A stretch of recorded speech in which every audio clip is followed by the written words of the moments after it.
Hello, everyone, and welcome to Chambers Academy Sports Live. I'm Calvin Milford, and we're here for this week's Rebel Talk with Coach Jason Allen. Coach Allen started the year off just like you wanted to start, with a win. Tell us kind of your impressions now that you've had a couple of days, maybe had a look at the films. Tell us what you think.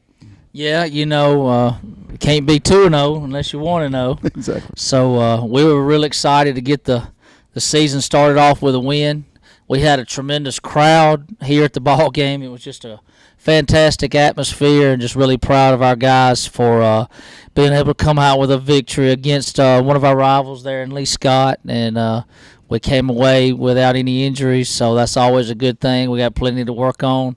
And after week one, we had some mistakes, which is typical early in the year. We had some holding penalties that I was kind of disgusted by a little bit, and then of course the fumbles that we lost there in the first half. There's no excuse for that, but we'll get those things corrected. Well, I noticed second half was cleaner even than the first half. Didn't have any turnovers, I don't think, in the second half. If you did, I'm not remembering them very well. No, that's correct. We didn't put the ball on the ground either. We made up our mind we were going to come out and run the ball right at Lee Scott. And that's one thing I was really excited about after the game. We had some negatives, but the positive for me was we established a line of scrimmage. Our guys came off the ball and took it to them. I thought the game was won on the offense and defensive line, and just really proud of the way we looked up front. I agree. I think maybe there was only 3 times they even crossed midfield.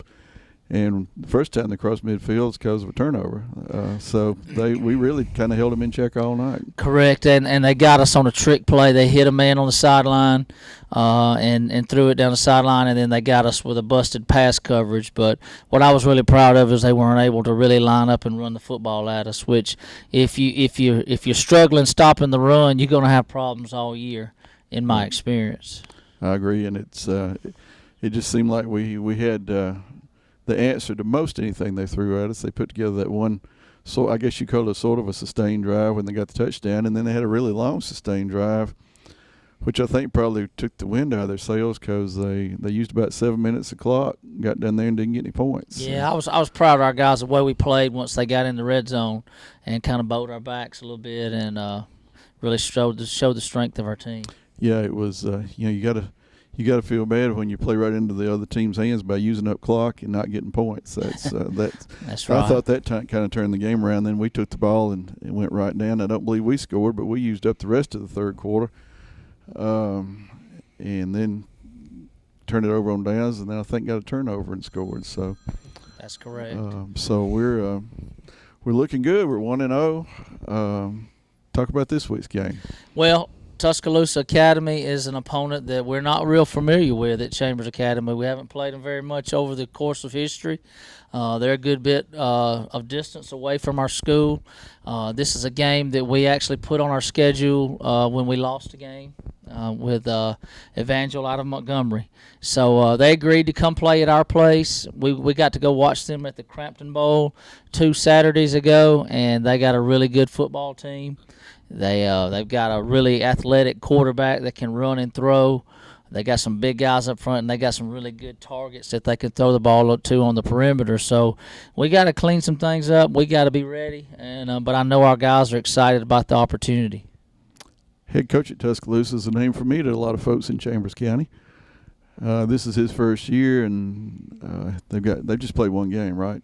Yes, they played one game, and they beat Lamar Academy out of Mississippi 10-3. And then they were off Friday. Yes, they were off this past Friday. Well, so they're 1-0. We're 1-0. Something got to give somewhere, huh? Yeah. Coach Copeland is, of course, from Valley. Was an All-American at Alabama, so I think a lot of people know who he is.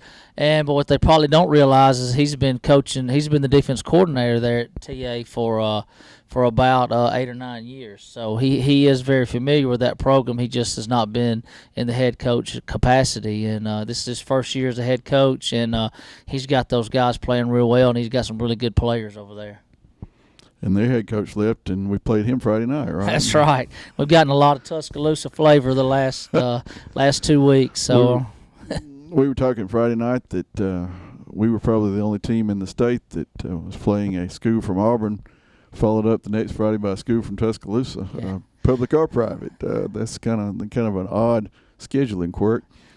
Yeah, they're both from big college towns, so that makes it kind of unique. And we're 2-0 against Tuscaloosa, but they were many, many years ago. There was a game at Tuscaloosa and a game here, one of those home and home things.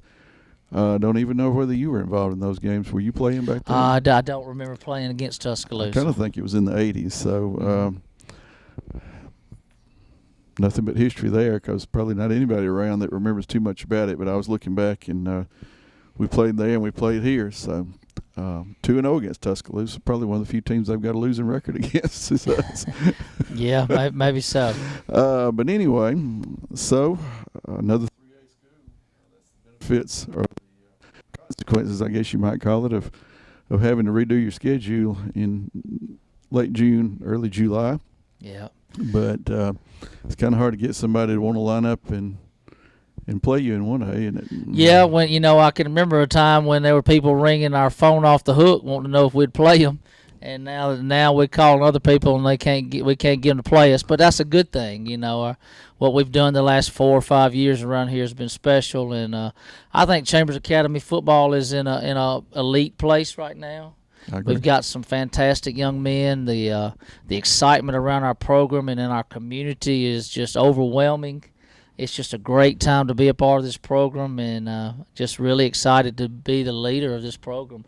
I'm humbled by what we've been able to achieve, and just really thankful to God and thankful to our people for the success that we've had.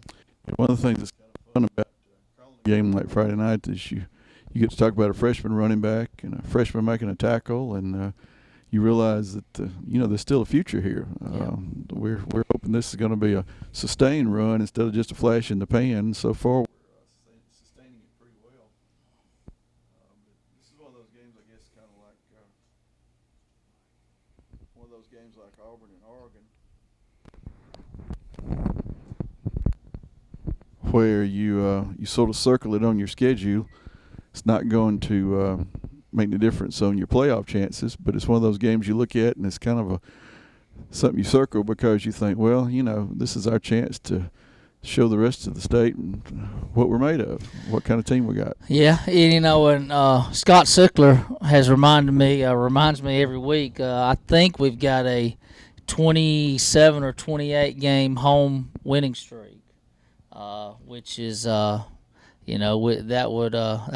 a big thing for us right now, and I do believe that our program since Monroe Academy lost this past weekend is got the longest winning streak in AISA at the present moment. So you're always looking to build on that, and you're always as good as the last game you played.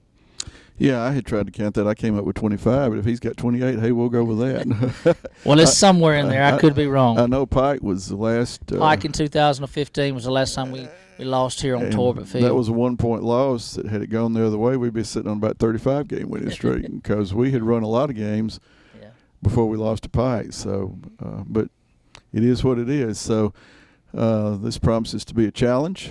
Of course, the Rebels need all the fans they can get. If you can't come to the game, do like you did last week and watch it live with Chester Carter and I calling the game on Chambers Academy Sports Live on YouTube. We'll be coming at you from Torbert Field, starting with a few minutes before the game, and then with some post-game interviews and comments. So hopefully as we continue these broadcasts, I told them last week we were going to get better just like the football team was.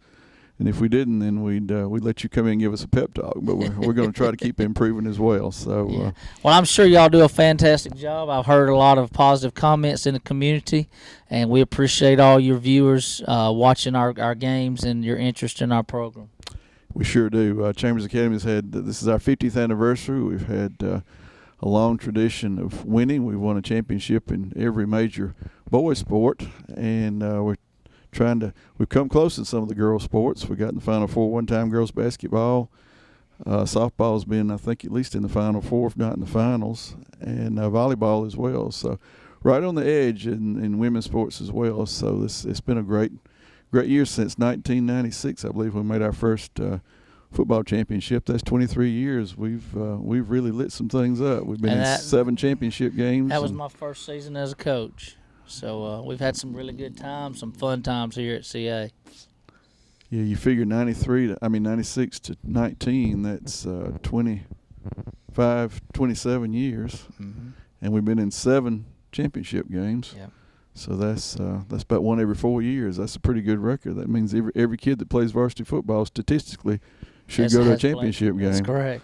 Yeah. That's great. So a lot going on here at Chambers Academy. Of course, we're proud of our entire school and our educational and our fine arts and everything else that we have going on. But athletics is what everybody looks at this time of year, especially with football. So exciting times. We're looking forward. After this week, we go back into 1A for 2 games, right? Yep.